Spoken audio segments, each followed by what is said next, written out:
The girl does a double take, then she gives a little shrug and pushes the print key. I'm so pleased with my good deed that I don't think, because if she's pushed the print button, then this girl's probably going to push something else. And she does.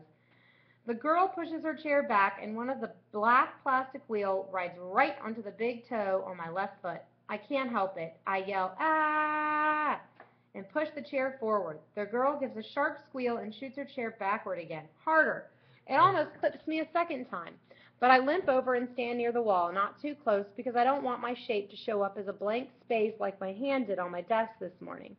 It's hard to tell. It's hard to tell by just touching, but I think my big toenail is torn up. Even a little squeal sounds loud in a library, and that brings four other students to see what's happening to the girl. She can't explain. She turns bright red and says, I guess I just scared myself. The other kids drift away, and the girl goes to get her printout. But when she comes back, she picks up her stuff in a hurry and moves to a different workstation over by the windows.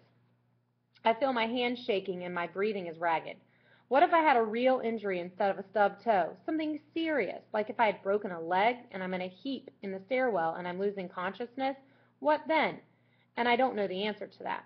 In a few minutes, the pain in my toe dies down a little, so I head for the third floor slowly and limping a little, and I'm more careful. I know the third floor best. It's where they keep the recordings. They've got walls of vinyl LPs and the old 78 RPM records, even wax cylinders from the first Edison talking machines. It's where they keep a collection about Chicago's music. I did a term paper on the history of jazz in Chicago when I was in 8th grade. I had special permission to use the records and the listening rooms, too. They're like recording studios. No matter how loud you turn up the sound, it doesn't leak out. I even played my trumpet along with some of the records, and no one came to tell me to shut up. That was one paper I didn't mind doing. The third floor is even busier than the fourth. I move carefully, taking my time now. I glide by on my bare feet. I look, I listen. I'm out in public, but I am completely alone. There's action all around me. People are doing things and saying things, but it's like they're in a different dimension, like they're on a stage or a screen. And me? I'm just watching, an audience of one watching secretly.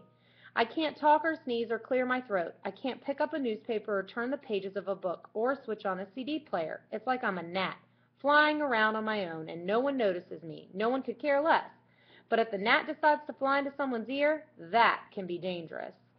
I'm glad my big toe is throbbing. It's a good reminder that the rules have changed.